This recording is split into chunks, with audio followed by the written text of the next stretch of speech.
Hello, everyone, and welcome to this fireside chat, Digital Currencies Join the Mainstream. My name is Alice Fulwood. I am the Wall Street correspondent at The Economist, and I'm joined by Michael Sonnenshein, the managing director at Grayscale Investments, the world's largest digital currency asset manager, which has more than $9 billion in assets under management. Hello, Michael. Hello, thanks for having me. I'm also joined by Michael Moro, the CEO of Genesis, a digital currency prime brokerage firm, which has enabled institutional investors to trade more than $12 billion worth of cryptocurrency spot volume so far in 2020. Hello, Michael. Hi, Alice. Good to be here. Great. Lucky enough to be joined by two Michaels, so I'll probably call you Michael S and Michael M throughout the rest of this panel. Just to set the scene, digital currencies have performed well this year, perhaps spurred on by increased economic uncertainty as COVID-19 has upended economies and investment portfolios. Volatility in normal assets has been unusually high, while the traditional relationship between assets, like the correlation between stocks and bonds, has broken down. These dynamics suggest that including new assets might hold more appeal for traditional portfolios. Could one of those assets be digital currencies, and can digital currencies gain widespread institutional appeal? Just to set the scene for this discussion, Bitcoin was founded in 2009 and gained significant worldwide attention in 2017 when it peaked at almost $20,000. Since then, Bitcoin has mostly traded below $10,000 but has gained traction again this year. Michael S., let's start with you. How has our understanding of cryptocurrency changed since its inception? I think it's apples and oranges. Having been in the space now dating back to the beginning of 2014, the level of conviction, the level of education, how much investors are really digging into this space has transformed dramatically. I think that there is now such a library of resources available to folks to understand this asset class. And to your point, most investors are starting with Bitcoin.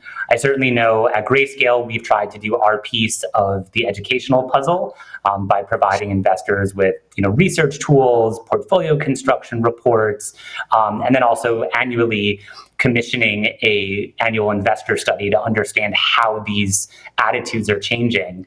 And certainly we'd be remiss to not talk about COVID, which our 2020 study actually revealed that over 60% of investors in 2020, their decision to invest in Bitcoin, 60+% of them, that was responsible as a result of COVID.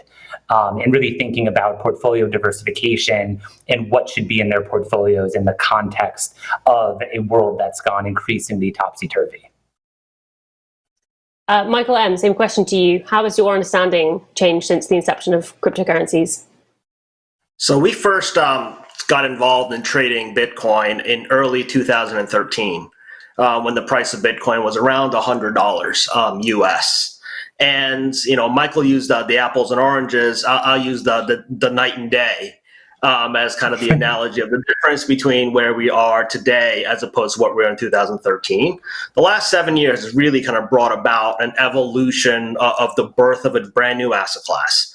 Whereas in our experience in 2013, we couldn't even get traditional hedge funds and institutional investors to pick up the phone to have a conversation around Bitcoin, to where we are now, as well as kind of the involvement of traditional financial institutions, the CMEs, the Fidelities, entering into the space and joined by the crypto native startup firms.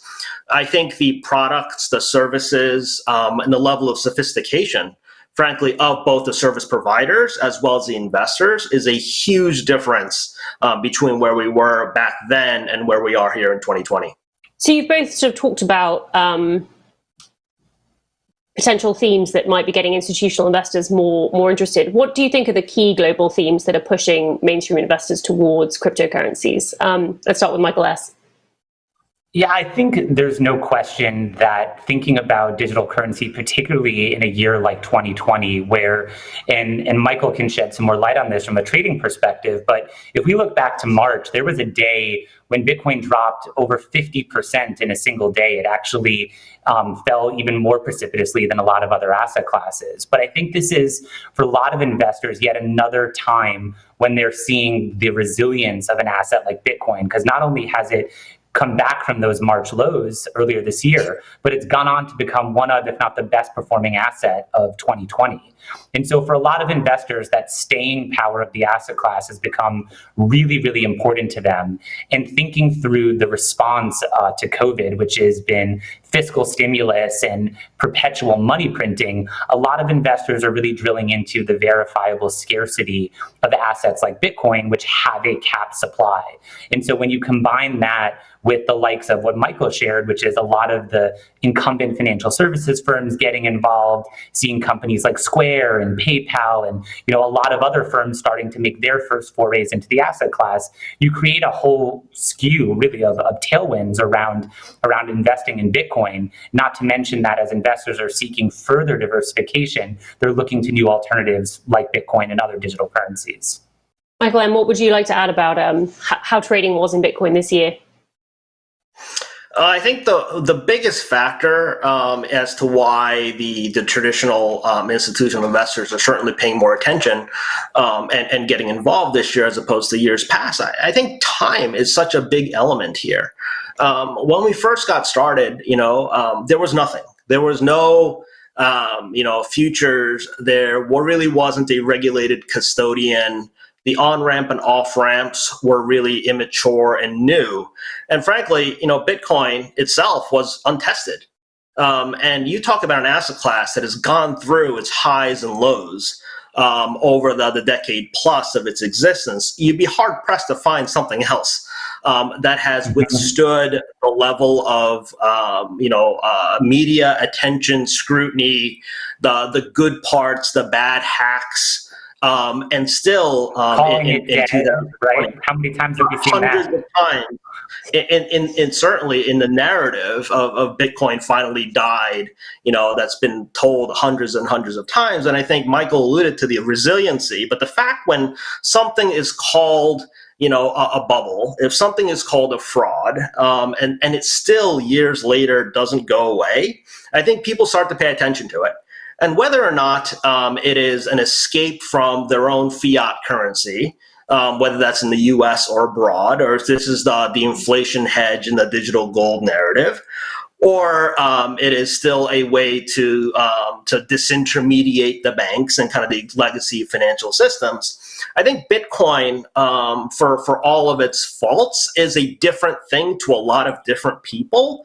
And in the past, I think that was considered a bad thing when you couldn't figure out the right narrative. But I do think that over time, the fact that it could be so many different things to so many different people is seen as a positive as to the usability and the functionality of what this new technology and this asset class is really bringing to new investors.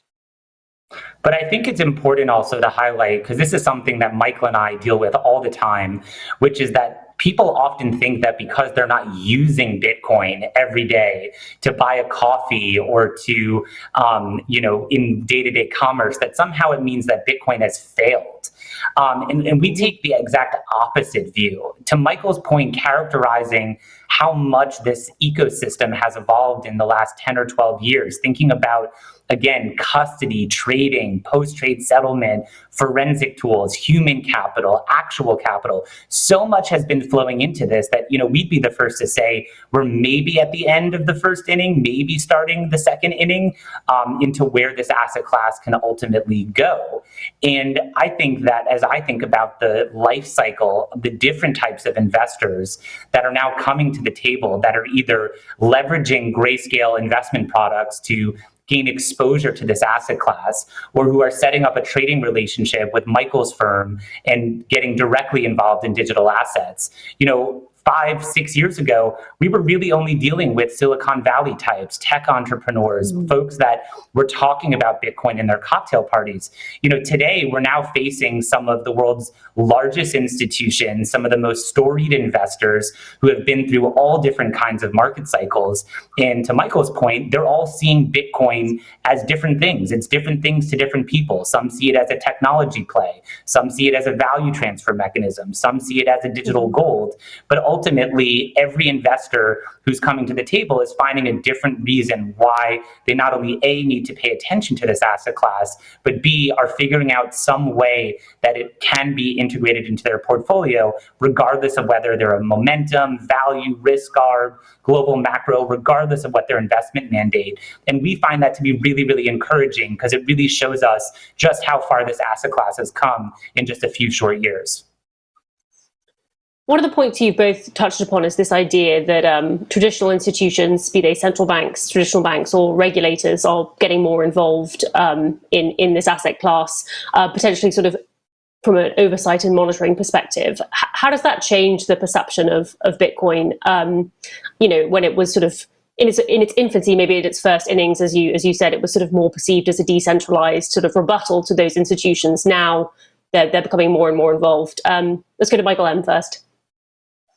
I think that is a sign of the beginnings of the maturation of the asset class. I think a lot of times, I believe Bitcoin in the early days was described as the Wild West.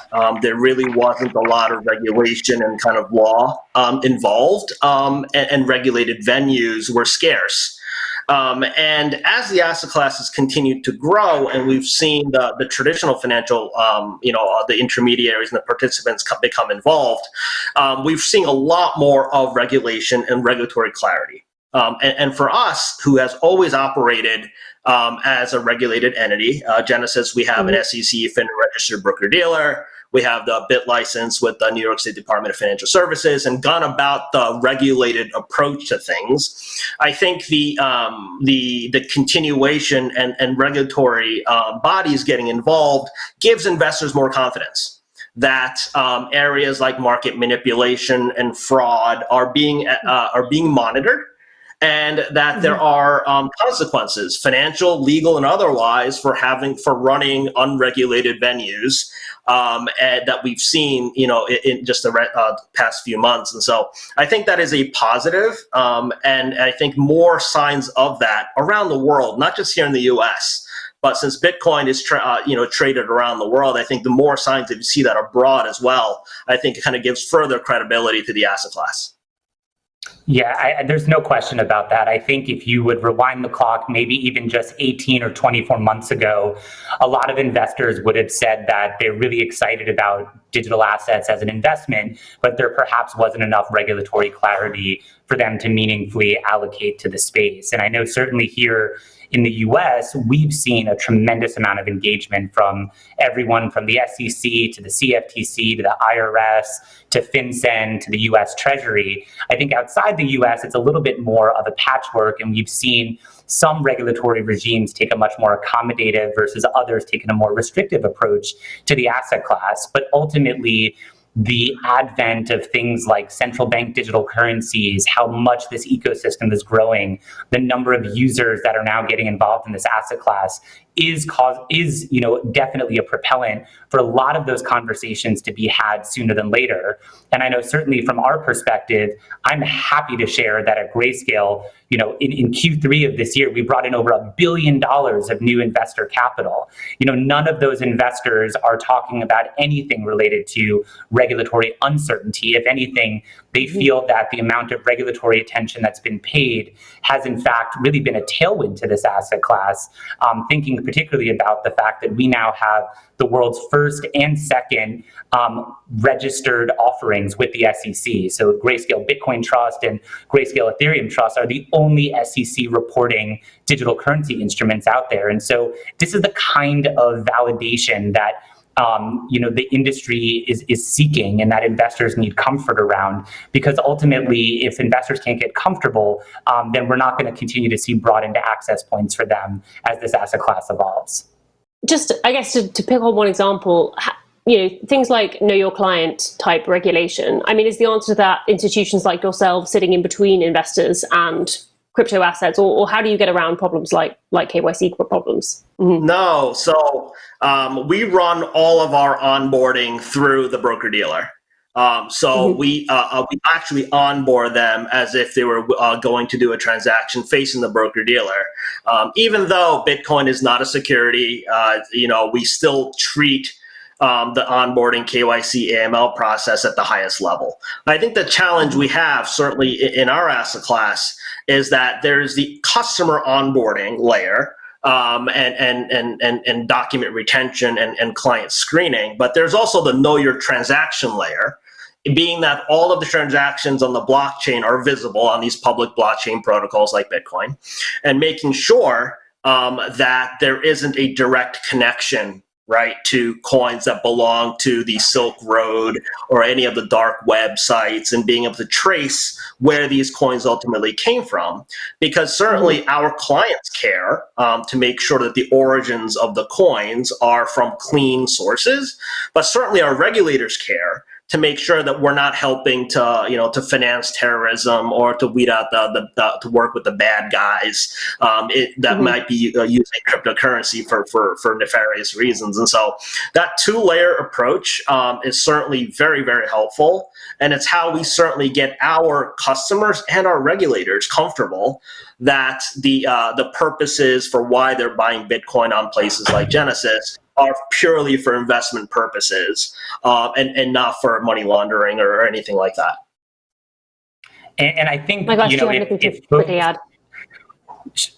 think if folks were waiting for some new regulatory regime or some new set of regulations to come out, they might be waiting, potentially a long time. I think that there certainly here in the U.S. is a very well understood and appreciated, notion that digital assets can in fact be treated similarly to the way that other investments are, and our regulators are very willing to engage and try and work with them within the existing regulatory frameworks. And certainly, businesses like Grayscale and Genesis are strong evidence of that, of how to serve clients in the absolute right way under the existing, rules and regulations around money service businesses, KYC, AML, et cetera. And, that's really led to our being able to attract some really amazing investors and be able to, have these businesses flourish.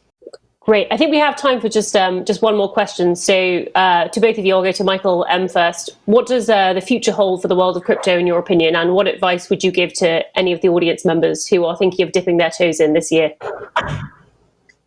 Wow, I wish I had a crystal ball to talk about what's in store for the asset class. But, I certainly am encouraged by what we've seen in 2020. Certainly the pandemic and the various economies here in the U.S. and abroad have suffered a great deal as a result of the economic shutdown, as well as the public health crisis. And certainly the resiliency, the growth, and the level of investment into this asset class in the middle of one of the world's biggest crises in recent memory speaks a lot, I think, to the promise of the asset class. And the fact that we're on a panel here at the Greenwich Economic Forum talking about digital currency was certainly unthinkable just a few short time ago.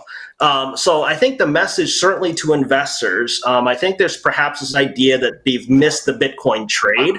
And I think the message we're both of us are delivering is that we're still incredibly early. We still don't have a Bitcoin ETF. We still don't have a lot of the traditional investment mechanisms, and so I think the possibility and the return potential in the asset class is certainly there, and that it'll just be if LPs are not clamoring for involvement already, I think this is certainly an opportunity for investors around the world to kind of get involved and have some exposure to digital currencies. And Michael, same question to you. I think that we will be the first to say that digital currency as an asset class has arrived and that it's here to stay. It is something that needs to be considered by investors of all shapes and sizes, the same they would looking at every other investment opportunity available to them. But we'd also remind people that it is volatile. As Michael said, it's early days. And so it is not something that should be invested in by everyone. And because it is early days, folks should not be investing into the asset class more than they can afford to lose. And certainly both my team and Michael's team would love to be a resource to folks as they're trying to navigate the space. Wonderful. Well, thank you so much both for your time. I found that very enlightening, and I hope you both found it useful as well.